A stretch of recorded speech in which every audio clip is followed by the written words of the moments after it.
I'm here at Kimmery Park with Nathan Neighbors, who, as you know, is the Sport Recreation Operations Manager, and you oversee everything that's going on at Kimmery, Yes, don't you? yes, projects and programs. Well, it's a new year, new programs. Tell us Right. what's on tap for the first Right, part of 2017. We are we've started our registrations and getting ready to start programs for our like our youth sports and our adult sports, which they coincide throughout the year. We just started indoor soccer, our indoor soccer program that takes place at the middle school, and we started sign-ups for our youth softball, our girls softball, and our co-ed t-ball, as well as registrations for our men's softball and our co-ed softball. That's a lot of registration. Yes, yes. How do yes. you keep all that straight? Well, just we kind of trying to centralize through social media and through walk-in traffic, and then as far as just coordinating that with our patrons and saying this is where you can go to register. So a lot of communication to put the wheels in motion. And just we have to make sure, the staff, to make sure where we need to be when they go to register. Do they need to register in person? It's not necessary. We've had people fill out their registration form, forget to bring it, call me on the weekend. I'll say take a picture of it, text it, get it. So we use technology as much as basically an extra staff member. So. Now you have all these registrations coinciding at the Right. first part of the year. Right. Does that mean that the period of play is all at the same time as well? It is. A lot of it, they kind of stagger start and stop dates, but the play actually will start February 22nd. The first bit of it will be the first part of play, and it'll continue on through the end of November, early December.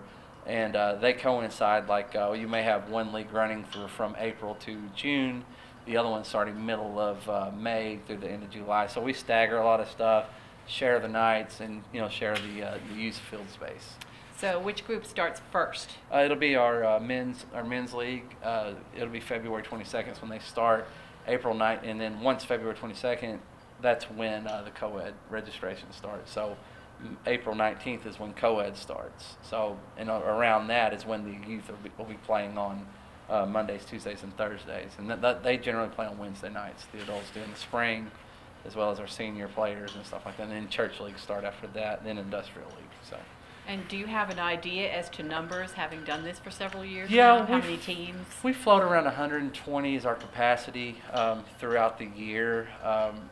I think just given on what we have to turn away, we would be around 160, given more field space and stuff like that. But with what we have and what we're able to facilitate, and also we like to give them, we don't want to string a season out for 10 weeks. We like to do it all within 6 to 8.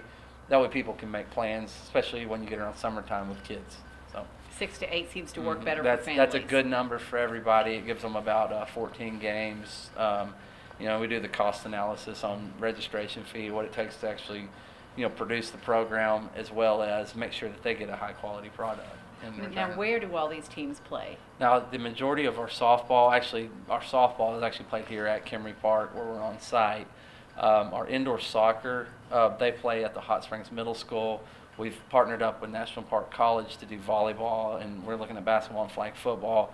We're looking at doing some of the local high schools for field space and court usage, and the community college as well, at National Park College. We're actually using them for some of the gym usage. So. And that's brand new, That's a brand new. We started at the end of last year of 2016 and kind of folded over just like a template/pilot to see what we need to do.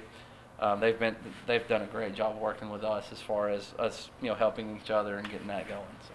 They're excited. They are. We are too. So. That's wonderful.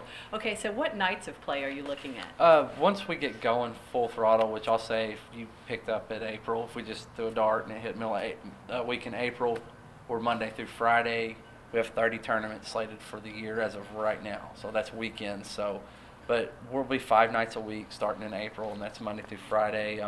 The youth play Monday, Tuesdays, and Thursdays. The adults play Wednesdays, and then our church leagues play Friday night. And we may have some carryover with youth on Fridays. We try not to do much on Friday nights because that's a good family night. And then Wednesday nights are generally allocated for church. So our adult industrial leagues play on Wednesday nights, and they start at 6 o'clock is usually our start time. Lights go off around here around 10:30 is when we generally get done at night. So that's with the youth it's around 9 o'clock when we're done, but that's generally a good time frame. So if you wanted to come out and watch during the summertime or during the spring, Monday through Friday is a good bet of when to come catch something. For free. There's never any admission to our local leagues and stuff like that, which is a good free service, and it's great entertainment. Yes, if you haven't come out, you definitely need to see it. It's never dull around here. Oh, no. It's, like I said, it's one of the best feelings when you get out of your car and you can just hear the roar. The crowd. It sounds like there's 20,000 people up here, and you get up here and there's maybe 900, which is, it packs elbow to elbow out here, but it's a good community event. It's a free community event for anybody that wants to come watch. Kids just really, there's nothing like youth sports. There's nothing like it in the world. So. Mm-hmm. There's a lot of energy going on. Oh yeah. What about the cost to play? Cost to play, and that's one of the things we are. It's $40 per child for the youth league, and for adults it's $4.50 a team. And so, one thing we look at it is that's about $2 a game for the adults. So I mean that's for each player. So we've got that cost to where it is efficient for sponsors, and for teams that don't have a sponsor, $4.50 might be a lot out of pocket, but if you look at it, say, hey, we work with our teams too as well, because we have a lot of local players, local businesses that get with us. So we work with them as far as if they need to set up a payment plan, we give them a hard date, or take a check for holding. So that way we're not just saying it's $4.50 or you're out. This is an inclusive program, and it's something that everybody's responsible about getting fees to us, and so we collect those a variety of ways, but that's your cost, general cost, and like the indoor soccer is $30 per child. So we try to make it easy on parents as far as and with the turf they save money because they don't have to have cleats. You can go out and say, hey, instead of buying cleats this year, you can. That's a bonus. That's a big time bonus, so they can get a new glove or something like that. So it reallocates money for families as they want to spend money on the kids. So. Mm-hmm. They want to see them play. That's right. Now, how about improvements coming up for Kimry Park? We have another round going. Mr. Clark he was able to get us some GIF money this year with West Central Arkansas Planning and Development District. That's going to go toward our first priority is the soccer fields. They've received a lot of play over the last years. They're starting to get old, and tired. So we're going to put some money into refurbishing them, kind of hitting low spots, hitting impact areas, as well as we're going to finish up the fencing program on the outfield fencing on field 4, and also the backstops. All 4 backstops will be replaced this year with really new, clean-looking backstops to kind of match the outfield fencing, which they did a good job on that project last year. So that's some, and then the tennis courts.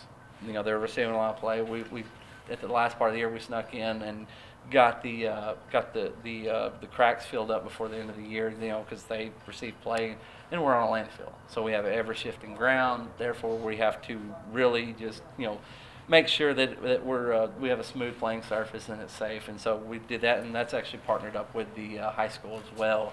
They play their home matches here with Hot Springs High School, so they're looking at what they can do to kind of jump in with us. So. Very good. That sounds like a lot of improvements coming up for Kimry, which all of the players are going to appreciate. Yes. Well, thank you so much for updating us on what's coming up for 2017. Yep, and thanks for having me. And like I said, I'm sure we'll have more next time. So. And make sure to come out to Kimry Park and enjoy all of the fun. Next week, we'll bring you more city news.